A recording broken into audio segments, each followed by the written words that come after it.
Voilà, je vous invite à lire avec moi dans un esprit de prière ce qu'on appelle la moelle des Écritures saintes, c'est-à-dire le catéchisme du Concile de Trente. Et ici, nous sommes arrivés à la troisième partie du Credo. Je crois en Dieu le Père Tout-Puissant. Je crois en Dieu le Père. Nous allons voir que veut dire le Père. Qui est le Père dans la Bible et dans le catéchisme? On donne à Dieu le Père, on donne à Dieu le nom de Père pour plusieurs raisons. Il convient donc d'expliquer tout d'abord en quel sens on le lui attribue, plus spécialement ici. Quelques-uns, même de ceux dont la foi n'avait pas éclairé les ténèbres, avaient compris cependant que Dieu est une substance éternelle, que tout émane de lui, qu'il gouverne et conserve par sa providence l'ordre et l'état de tout ce qui existe. Et de là, voyant que les hommes appellent Père celui qui est l'auteur d'une famille et qui continue de la diriger par ses conseils et par son autorité, ils donnèrent également ce nom de Père à Dieu, qu'ils reconnaissaient comme le Créateur et le gouverneur de toutes choses. Les Saintes Écritures elles-mêmes emploient ce mot lorsque, en parlant de Dieu, elles lui attribuent la création, la puissance suprême et cette providence qui régit ou qui règne si admirablement sur l'univers. Nous y lisons, en effet, dans le Deutéronome, donc c'est le 5e livre du Pentateuque, c'est le livre de Moïse. N'est-ce pas le Seigneur qui est votre Père, qui est votre Maître, qui vous a fait et tiré du néant?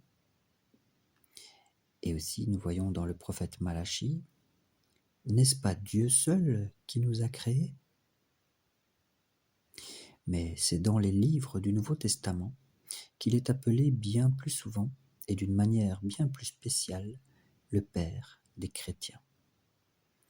Puisqu'ils n'ont pas reçu l'esprit de servitude qui fait vivre dans la crainte, mais l'esprit d'adoption des enfants de Dieu, par lequel nous crions « Père, Père ». En hébreu ou en araméen, on dit « Abba ». Car le Père nous a témoigné tant d'amour que nous sommes appelés et que nous sommes réellement les enfants de Dieu, nous dit l'apôtre Jean. Et que si nous sommes enfants, nous sommes héritiers de Dieu et co-héritiers de Jésus-Christ, c'est-à-dire que nous hériterons de la même chose que lui. Il est dit dans l'apôtre Jean, nous le verrons tel qu'il est et nous serons semblables à lui.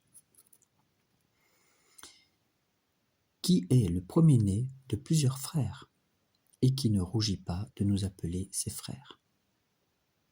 Ainsi, soit que l'on considère Dieu d'une manière générale par rapport à la création et à la providence, soit qu'on s'arrête spécialement à l'adoption spirituelle qu'il a faite des chrétiens. C'est à bon droit que les fidèles font profession de le reconnaître pour leur Père. Mais outre ces explications que nous venons de donner, le pasteur ne manquera pas d'avertir les fidèles qu'en entendant prononcer ce nom de Père, ils doivent élever leurs âmes vers des mystères plus sublimes encore.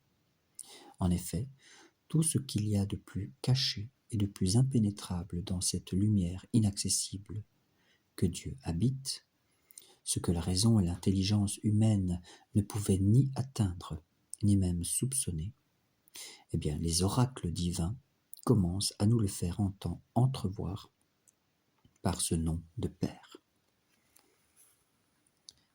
Ce nom nous indique qu'il faut admettre dans l'essence divine non une seule personne, mais plusieurs réellement distinctes. Il y a en effet 3 personnes dans une seule et même divinité. Celle du Père, qui n'est engendrée d'aucune autre, celle du Fils, qui est engendrée du Père avant tous les siècles, et celle du Saint-Esprit, qui procède du Père et du Fils de toute éternité. Le Père est dans l'unité de la nature divine la première personne. Et avec son Fils unique et le Saint-Esprit, ils forment un seul Dieu. Un seul Seigneur, non pas une seule personne, mais une seule nature divine en 3 personnes. Et il n'est pas permis de penser qu'il y ait entre ces personnes la moindre différence, la moindre inégalité. Toute la distinction que l'on peut concevoir entre elles vient de leurs propriétés respectives. Le Père n'est pas engendré. Le Fils est engendré du Père, et le Saint-Esprit procède de l'un et de l'autre. Ainsi, nous reconnaissons une seule et même nature, une seule et même substance pour les 3 personnes, mais de telle sorte que dans notre profession de foi relative au Dieu véritable et éternel, nous adorons avec toute la piété et tout le respect possible la distinction dans les personnes, l'unité dans la substance et l'égalité dans la Trinité. Voilà pourquoi, lorsque nous disons que le Père est la première personne, il ne faut pas croire que nous entendons supposer dans la Trinité quelque chose de premier et de dernier, de plus grand et de plus petit. À Dieu ne plaise qu'une pareille impiété entre jamais dans l'esprit des fidèles, puisque la religion chrétienne catholique proclame dans les 3 personnes la même éternité, la même gloire et la même majesté. Mais comme le Père est le principe sans principe, nous affirmons avec vérité et sans aucune hésitation qu'il est la première personne, et parce qu'il n'est distingué des autres personnes que par la priorité de Père, c'est à lui seul aussi qu'il appartenait d'engendrer le Fils de toute éternité. Aussi, c'est pour nous faire souvenir en même temps que Dieu a toujours été et qu'il a toujours été Père, que nous joignons ensemble dans cette profession de foi et le nom de Dieu et le nom de Père. Lorsqu'il est dit dans le symbole des apôtres, je crois en Dieu, le Père, Créateur, etc. Mais, comme il n'y a rien de plus périlleux que de chercher à pénétrer des vérités si hautes et si délicates, ni de plus grave que de se tromper en voulant les exprimer, le pasteur, le prêtre, aura soin d'enseigner aux fidèles qu'ils doivent retenir scrupuleusement les mots d'essence et de personne consacrés en quelque sorte à l'expression propre de ce mystère, et ne pas oublier que l'unité est dans l'essence et la distinction dans les personnes. De plus, il faut éviter sur ce point les recherches subtiles et curieuses. Selon cette parole, celui qui voudra scruter la majesté sera accablé par l'éclat de la gloire. Ça, c'est dans les Proverbes.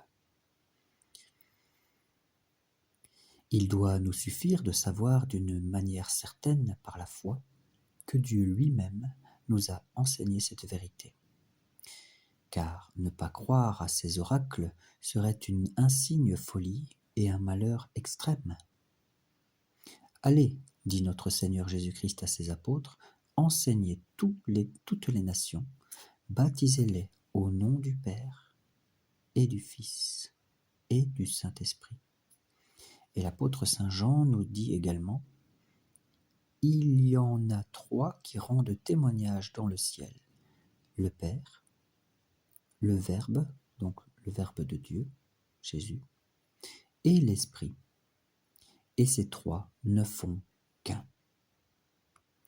Que celui donc qui, par la grâce de Dieu, croit ces vérités, prie avec persévérance et conjure Dieu le Père, qui a créé toutes choses de rien, qui dispose tout pour notre bonheur, qui nous a donné le pouvoir de devenir ses enfants, qui a révélé à l'esprit de l'homme le mystère de la Sainte Trinité, oui, qu'il demande sans cesse la grâce d'être admis un jour dans les tabernacles éternels, pour y contempler cette ineffable fécondité du Père, qui, en se considérant et en se connaissant lui-même, engendre un Fils qui lui est égal et semblable, pour y contempler aussi ce bien éternel et indissoluble par lequel l'esprit de charité, qui est l'Esprit Saint, amour parfaitement égal du Père et du Fils, procédant de l'un et de l'autre, unis ensemble, est toujours celui qui engendre et celui qui est engendré. Pour y voir enfin l'unité d'essence dans la Trinité divine et la parfaite distinction dans les trois personnes.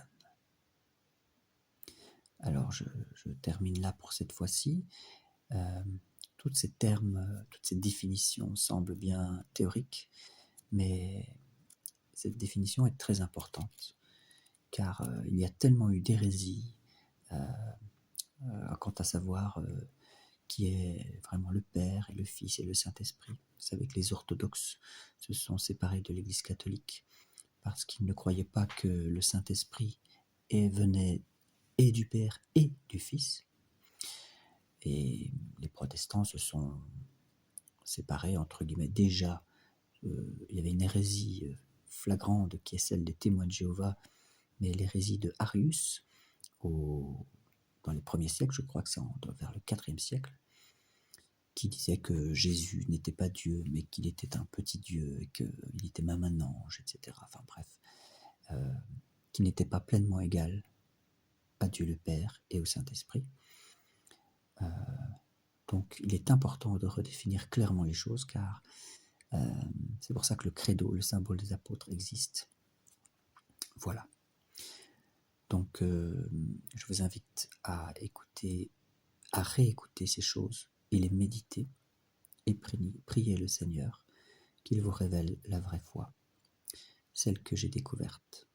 Moi qui étais protestant, j'ai redécouvert la vraie foi catholique. Alors, je vous salue et vous dis à bientôt au nom du Père, du Fils et du Saint-Esprit. À bientôt dans la prochaine vidéo sur le thème de Dieu Tout-Puissant. Nous allons étudier ça dans le catéchisme du Concile de Trente.